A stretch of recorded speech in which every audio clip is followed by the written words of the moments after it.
My parents divorced when I was 5, and that was hard. Growing up with just my 2 sisters and my mother, just having only women in the house, I kind of became the man of the house, which was hard because, as a son, I longed for that fatherly influence in my life. But I joke with people because growing up with sisters and a mom, I learned how to braid hair and paint nails and do those kind of chick-like things, and instead of beating people up and fixing cars. But I always longed to learn those things that you can only learn from your father. I started making friends with probably not such healthy people. Started partying a lot at an early age. I think I started drinking when I was 15. And then later on I'd get even to harder things like drugs and just being very promiscuous at a very young age, and just kind of trying to fulfill myself. A lot of that I later found out in life, it was tied to not having a fatherly figure in my life. My mom was a single mother raising 3 kids, and it was hard. It was tough to see, and so I definitely had doubted God, that he loved me or that he cared, because I would see my friends and their families not divorced and their families doing well from the outside, I guess. And I would be kind of jealous. Like, I'd go over to friends' homes and their parents would be there. And I just always desired that fatherly figure and just kind of that lifestyle. I always continued searching for that next thing. I'd be quick to quit a job and start a new one, or move across country, or just do whatever it is. I was always looking for something. And there was one specific night where I remember I was on 4 different drugs, just random pills I got from people and just different things, and I was really drunk. And I remember I was laying on this curb off a side street of Hollywood Boulevard, because I was kind of giving up in this moment, God, I just want to die. Can I just die now? There's no point to live. I've tried it all. It's not fulfilling. There's nothing good about what I'm doing. And I just remember looking at the sky, and I remember there was bums kind of near me, and it didn't bug me that I was just in this kind of trash area against a wall. And I remember just looking at the sky and just really feeling God say, I have more for you.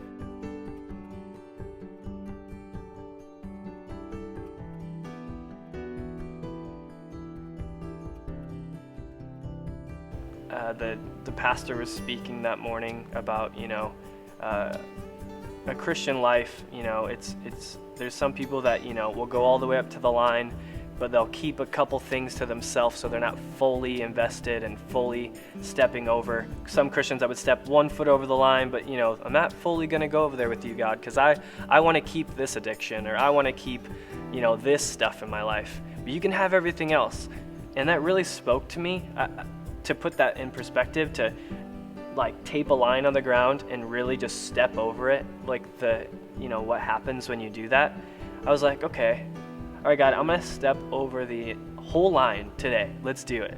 And I did. I told God I was gonna stop doing drugs. I'm gonna stop drinking. I was gonna stop having sex. I was just done. And I'm like, I just want to see what this is like, because I don't know. It's been 10 years of almost 10 years of non-stop of that. And I was just like, okay, I've done it all. I've tried it all. I've moved everywhere.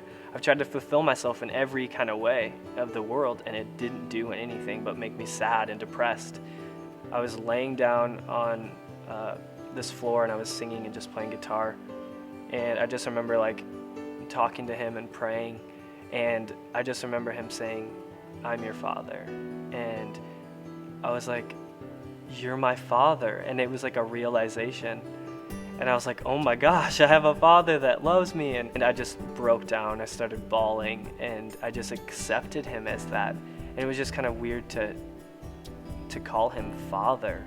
It's like, you're God, but you're my father. And I'll never forget that moment. After I fully committed my life to Christ, everything changed. I got a job offer at a ministry. I honestly just started kind of vacuuming floors and cleaning offices, and that turned into a little bit more and some more hours. That turned into working at the coffee shop and working as a worship leader. Kind of started getting into that, and I fully gave myself to him all of the way. So he was then able to work and to move and to bless me and show me in the right direction. Because before I fully committed my life to Christ, my heart was empty. I never felt fully satisfied in anything, and I always knew that. But when I fully committed my life to Christ, my heart was full, and I never had experienced that before. You're never fully going to understand or experience God in the way that you need to or long to unless you step over that line 100% all of the way.